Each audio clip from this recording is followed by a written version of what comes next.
নমস্কার, আমি তনুশ্রী অধিকার, আপনাদের yoga therapist, physiotherapist and yoga trainer. আমাদের YouTube channel yoga for health in বেঙ্গলিতে আপনাদের সবাইকে স্বাগত। আজকের বিষয় সর্দি কাশি বা কাফ এন্ড কফ। এই সর্দি কাশি আমাদের কেন হয়?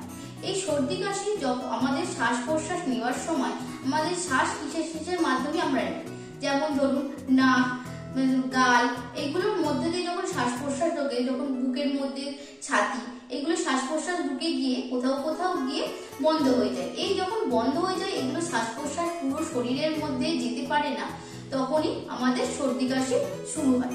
সর্দি কাশি কি কারণে হয়? সর্দি কাশি বিভিন্ন কারণে হতে পারে, যেমন ঠান্ডা লাগা, স্যাঁতস্যাঁতে জায়গায় বসবাস করা, অতিরিক্ত ঠান্ডা জল খাওয়া, আইসক্রিম খাওয়া, বা কোনো দূষণমুক্ত এলাকায় বেশিরভাগ বসবাস করলে সেখান থেকে সর্দি কাশি হয়।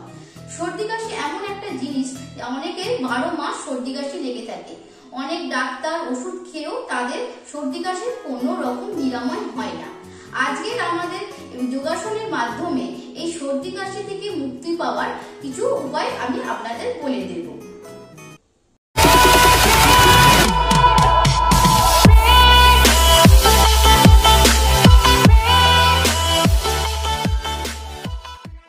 আমাদের প্রথম আসন ভুজঙ্গা আসন।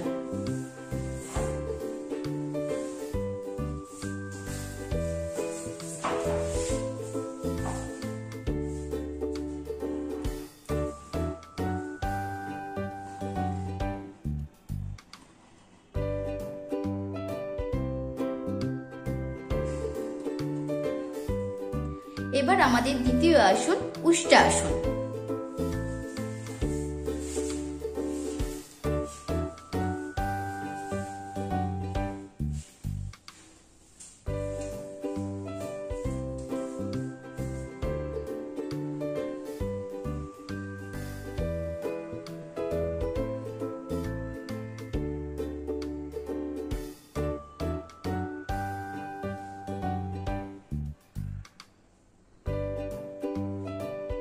আমাদের তৃতীয় আসন হলাসন।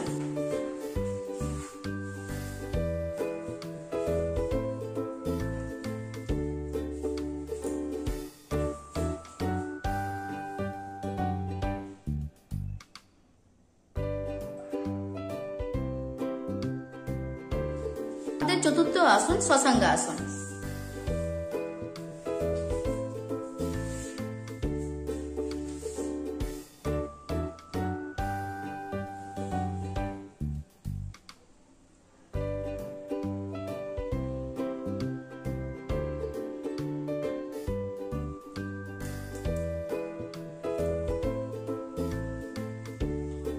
আমাদের শেষ ও পঞ্চম আসন হচ্ছে মৎস্য আসন।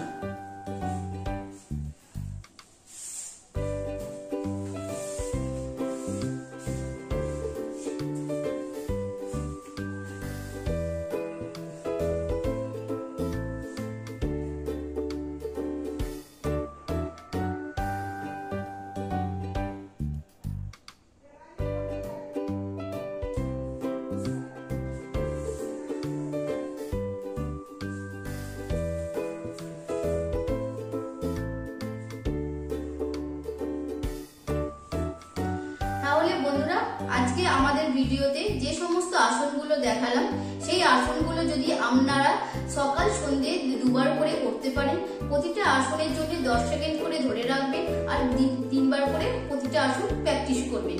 এইভাবে যদি আমরা প্রতিদিন এই আসনগুলো প্র্যাকটিস করতে পারি, তাহলে আমরা সর্দি কাশি থেকে নিরাময় হবে। শুধুমাত্র এই আসনগুলোর সঙ্গে করলেই হবে না, তার সঙ্গে আমাদের পুষ্টিকর খাবারও খেতে হবে। ভিটামিন সি, ক্যালসিয়াম জাতীয় প্রভৃতি খাবার খেলে শরীরে আরো এনার্জি আসবে। তাহলে বন্ধুরা, আজকে যদি আমাদের ভিডিও আপনাদের ভালো লেগে থাকে, তাহলে লাইক, কমেন্ট, শেয়ার করতে ভুলবেন না।